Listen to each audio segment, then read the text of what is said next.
News on Vanguard Life. I am Precious Chukudi. Of course, we're starting off with the papers, but then again, serious sympathy, everyone who is, going through flood right now, and we're just really hoping that, we get the right intervention, because at this point, I think we don't know what is going on exactly. Everywhere is bleeding with water everywhere. The floods are not even, it's not even taking. It's taking a huge toll rather on us, and it's just something that is so hard to talk about. But let's start off with the front pages of the papers, and we'll be starting off with Vanguard. It says, "I'm okay, presidential race not wrestling bout," and that's coming from TINUBU. The writer says, "The presidency's knowledge-driven job, not raw power." Donate 100 million naira to Kano flood victims. Adds, "I have few steps to become Nigeria's president. Tinubu will unite, move Nigeria forward." That's coming from Ganduje. Atiku Okowa campaign mocks Tinubu over empty Kano street. You can see that story on page 9. Insurers reap huge premium from rising insecurity, inflation, economic uncertainties. The writer says life policy rises 74%. It is a better investment option. That's coming from experts. On page 5, ecological funds don't politicize flood. Akwa Ibom Delta tells federal government. On page 11, Peter Obi seeks urgent declaration of flood disaster emergency. Labour kicks against a secret sale of Polaris Bank. Atiku Okowa campaign mocks Tinubu over empty Kano streets. On page 9, insecurity fueling malnutrition in Nigeria. That's come from UNICEF. 542 Nigerians deported from Dubai. Stories above. We have how polling Electoral Act 2022, how polling unit takes shine off region. On page 8, anti-party PDP in dilemma over weaker orders. On page 29, 2023, 5 million man march, political rallies are social media hypes. That's coming from Buba Galadima. On page 8, 2023, Northern ABC Christian Forum asks long orders to resign from Tinubu's campaign council. And that's what we can take on the Vanguard newspaper. Let's take a look at the Punch newspaper. The Punch is leading with federal government subsidy spending to hit 11 trillion naira in 2023. The writer says government has spent 6.88 trillion naira on PMS subsidy so far, says NNPC NETI. Regime to spend 1.3 trillion naira on rehabilitation, maintenance of refineries. Federal government steps up oil theft probe, begins prosecution. We can see a photo story showing the 539 stranded Nigerians who couldn't get their UAE work permits. That's coming from NEMA. On pages 4 and 5, Dubai jails a Nigerian lady for filming maltreatment, family protests. Kerosene price soars by 118%, fuel anxiety. On pages 4 and 5, still ex-convict rapes a 12-year-old Ogun pupil to death. Stories above. PDP APC trades accusation over Tinubu Atiku manifestos. Our federal government may announce airport concession winners this week. You can see that on page 34. On page 44, FCT risk taxes, US, DHQ, and late fears. And that's what we can take on the front page of the Punch newspaper. Let's take a look at The Guardian. The Guardian is leading with cholera cases, death surges amid nationwide of flooding. The writer says NCDC confirms 10,745 cases, 256 deaths in 31 states, reports a 42% increase in September cases compared with August. UNICEF, more than 1.5 million children at risk. Nigeria at extreme high risk of climate change impacts, ranked second out of 163 countries. WHO forced to ration vaccine as cholera cases surge worldwide. Flooding, terrorism-related activities, civil unrest, lack of proper environmental sanitation, others blame for increase. On page 7, youth ban politicking in Enugu communities over bad road. US raises the alarm over possible attacks in Abuja. Stories above, we have on page 6, Kano, anxiety as Supreme Court hears the federal government appeal today. On page 4, youth raises a concern over 2023 elections as group offers part for peaceful exercise. And That's what we can take on the front page of The Guardian. Let's take a look at The Nation newspaper. The Nation is leading with security alert in Abuja to forestall attack by bandits. US, UK issue travel advice. No cause for alarm, says DHQ. Stories about floods. Lagos begin dredging of canals. TINUBU's 100 million naira for Kano. You can see that story on page 26. 542 stranded Nigerians evacuated from UAE. You can see that on page 6. Telecom sectors contribute $70 billion to economy, says NCC. Investors' apathy threatens a 10.78 trillion naira deficit funding. And lastly, on the front page of The Nation newspaper, Northeast Commission leaves a Yobe flood victim with relief material. Government launches intervention, and that's all we can take on the front pages of the papers. Join us after the break. We'll be right back.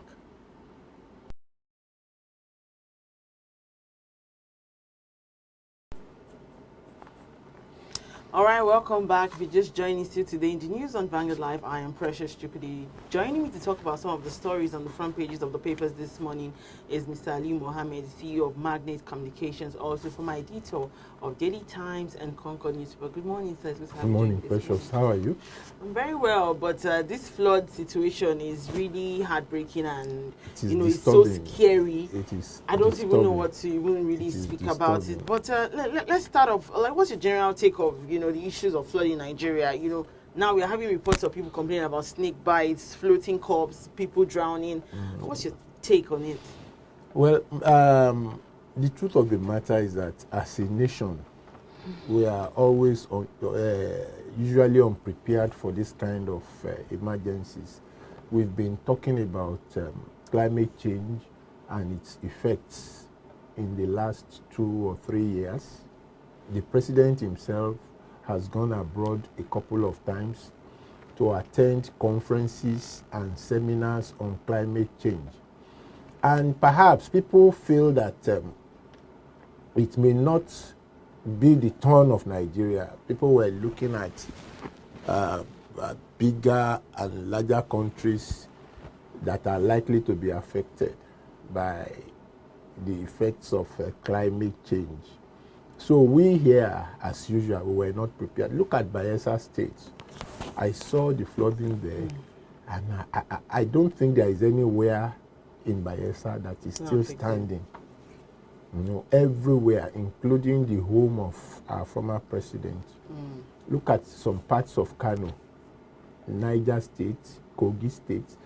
If we had prepared enough, we would have been able to reduce the effects of this flooding to the barest minimum. We are fond of reacting to disasters. We must have a system in place that will not only react but work ahead of time to avert disasters. In Lagos, for instance, Lagos has been very proactive, coming on air to announce that there is a likelihood of flooding in some parts of the state. Yeah, I saw that information. Lagos has been very proactive, and they are making preparations hurriedly now that they have seen most parts of the country being flooded. So I must give kudos to the Lagos state government, but the other states really were not prepared for what happened, or maybe they prepared and it got out of control. Look at Lokoja, for instance. A lot of houses have been submerged. Bayelsa, a lot of houses have been, even government hospitals. People can't go to hospitals. People can't go to their homes. People have no places to sleep.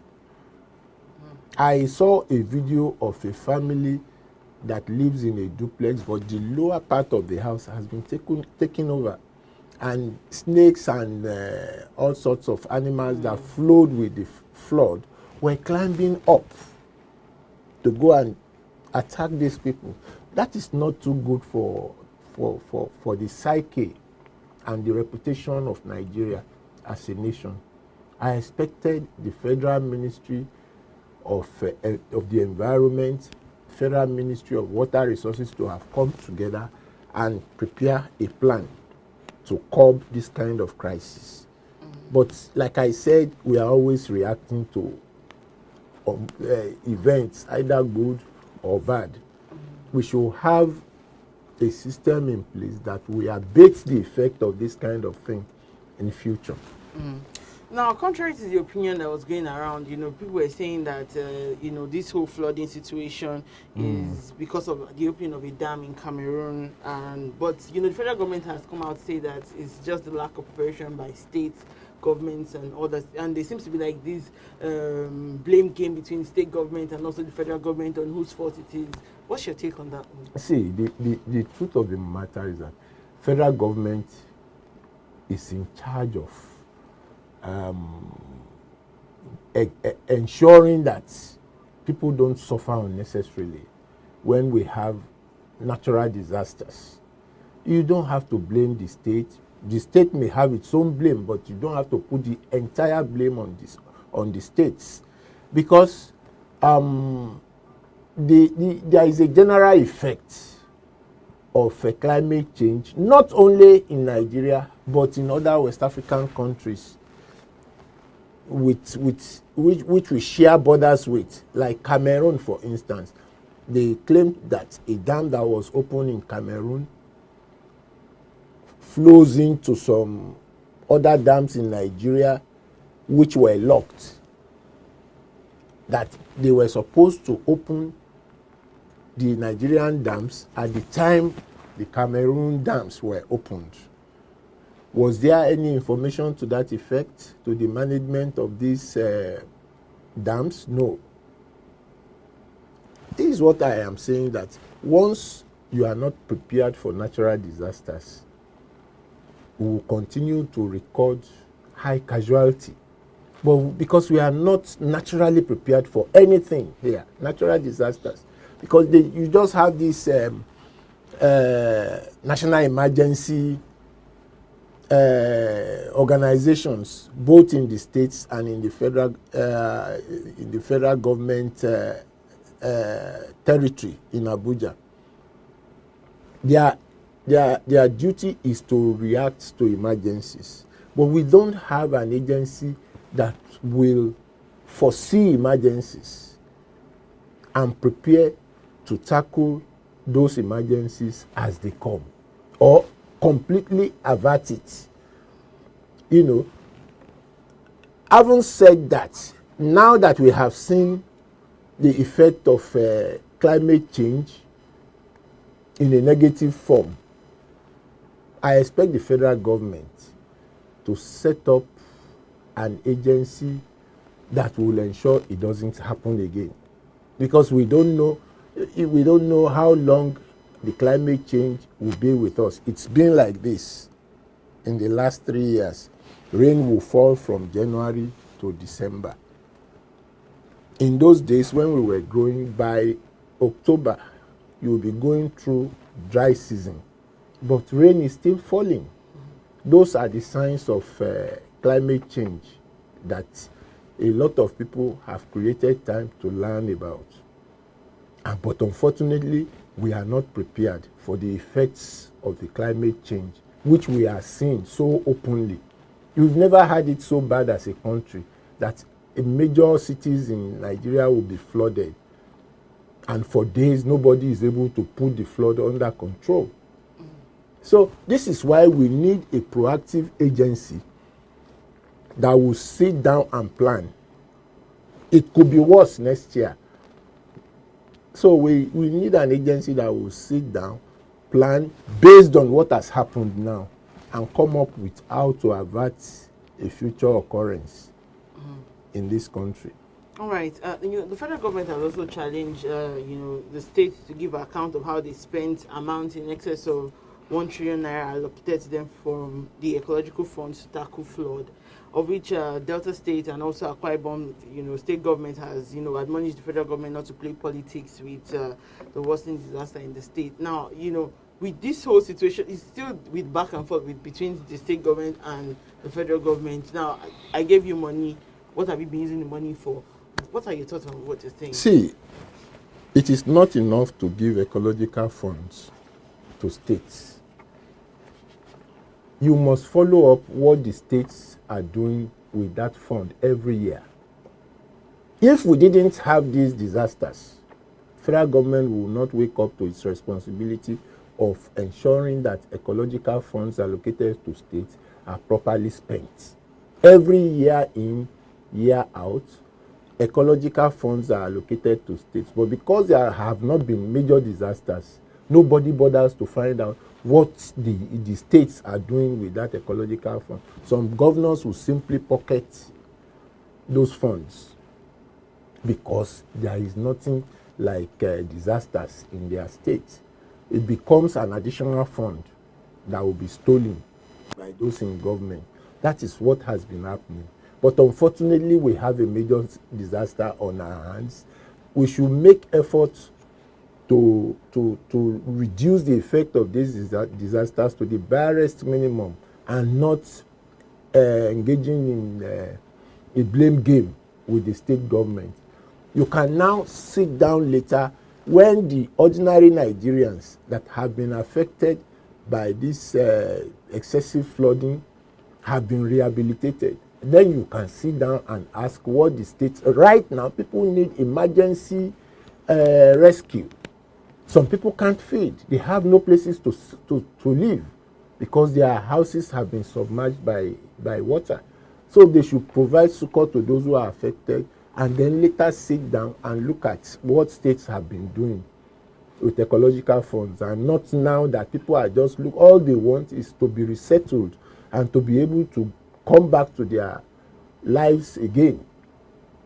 So they should suspend all those discussions on what the states have done.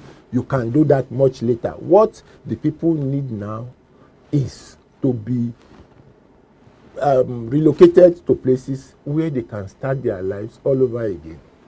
I was hearing something about them saying that the reason why they don't want to relocate some of these people is because of some people use the opportunity of this flood to even steal properties from these people, and I'm like, are people still stealing when they do not have a place to stay, considering how the flood is so overwhelming? But then again, I want to ask, what form of intervention would you be recommending for this flooding? Because at this point, it seems like our hands are tied up. That's why I said we usually don't prepare for emergencies. If we prepare for emergencies, we won't be at a loss on the kind of support that you should give to those that are affected.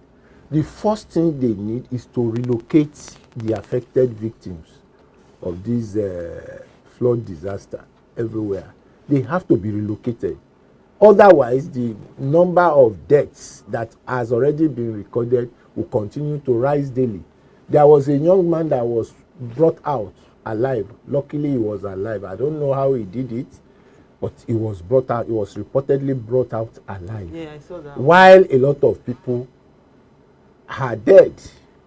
So the first thing the government needs to do is to, like I keep saying, there must be a place to relocate them to. If they live below the sea level, take them out to a place that is safe. Establish a camp for them. You have to feed them. A lot of people don't even have money to feed because everything they had worked for in life have been swept away by the flood.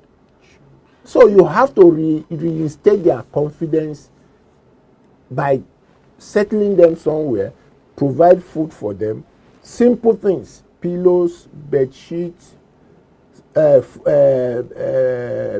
beddings and all that.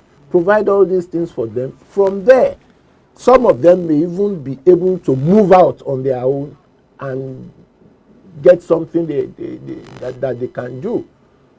But without taking this first step, and people are talking about what state governments have done with ecological funds, to me it's like putting the cart before the horse. Rescue those who are affected first. You can now call state governors and ask them later, when those who have been resettled have started life afresh. All right, let's move ahead and talk about this one. Now, as Bola TINUBU has said that, the presidential race is not a wrestling bout, and he's wondering why every time the opposition is always saying that he's sick. Yeah, always insisting that he's sick, he's traveling out of the country for one medical, settlement or whatever. What do you think about this one from him? You see, to me, they are all playing politics. You can't say that you are contesting for the president of this country, and if you are not healthy, it doesn't matter. No, we need a president that is healthy. So far, so good. The two major presidential aspirants now seem not to be out of controversy yet on the state of their health. So they need to let the people know exactly the state of their health. It is obvious that there are things that are wrong with these people. Let's keep politics apart. If you have somebody who stayed abroad for over 6 months and he came out to say that he's well, let us have a confirmation. So you're saying they should publish their health? Of course, it shouldn't be a secret. Your health status should not be a secret. If you are aspiring to be the president of Nigeria, just like people deserve to know your level of education, they deserve to know the state of your health. I think it should be one of the things that INEC should put in their forms. But that you are now playing politics with your health, and we know how much was committed to the treatment of the outgoing president. He left Nigeria for over 6 months. He couldn't come back until something happened and he became well. Not even once, about 2 or 3 times. So the issue of the health of an aspirant or a candidate is not something that is private. It shouldn't be private. It should be in the open platform for Nigerians to, especially Nigerians, to sit down and assess the competence of whoever is going to lead them in future. Because if you make the mistake of voting for somebody who is not well, it will affect governance one way or the other. Don't forget that when Musa Yar'Adua was going to come, it was like this. People said that this man was always out of Katsina on medical treatment. But Obasanjo said no. He put a call through to him and said, "Are you okay? Are you sick?" The man said, "No, I can play squash with anybody and I will win." What happened? Under 2 years, the man got sick. He went to stay abroad. President Jonathan, Vice President Jonathan then became the acting president until the man died and Jonathan was confirmed as president.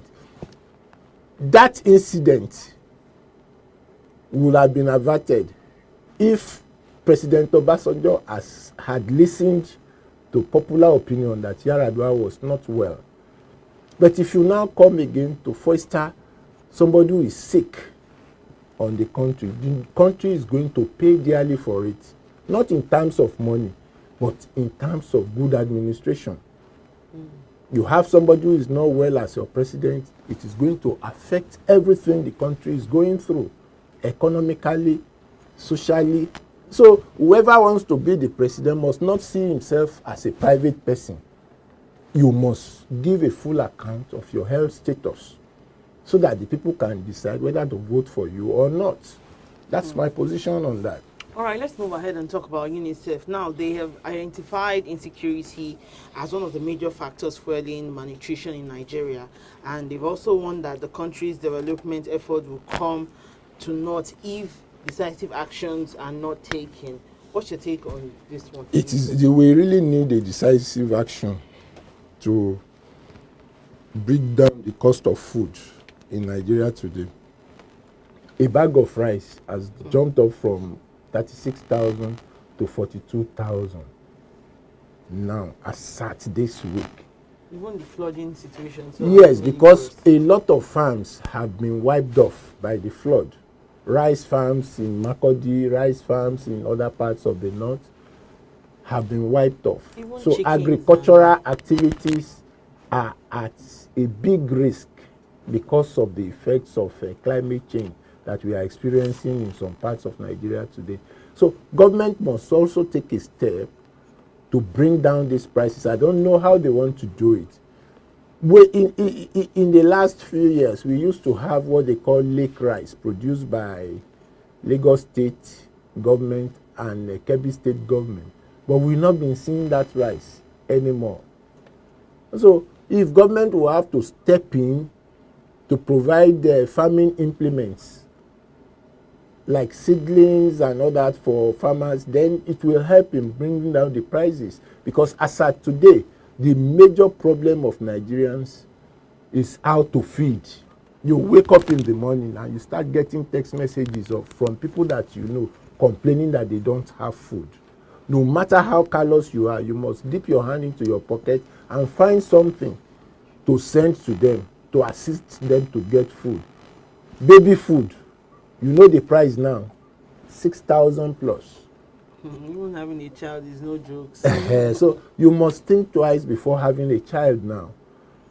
You know, so all these things, a combination of these factors makes the country to become so tensed because people can't feed.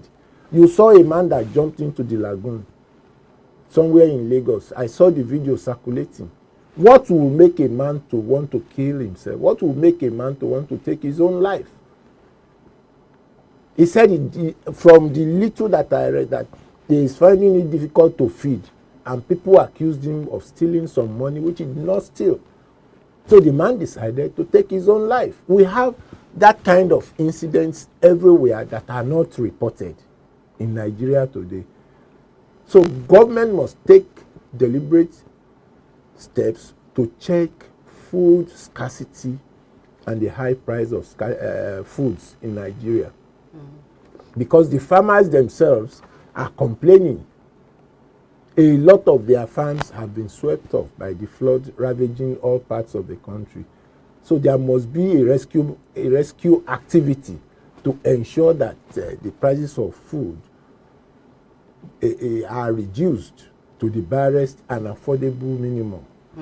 So according to reports, more Nigerians are taking up life insurance policies due to low returns on investment, economic uncertainties, and growing insecurity. What's your take on this one?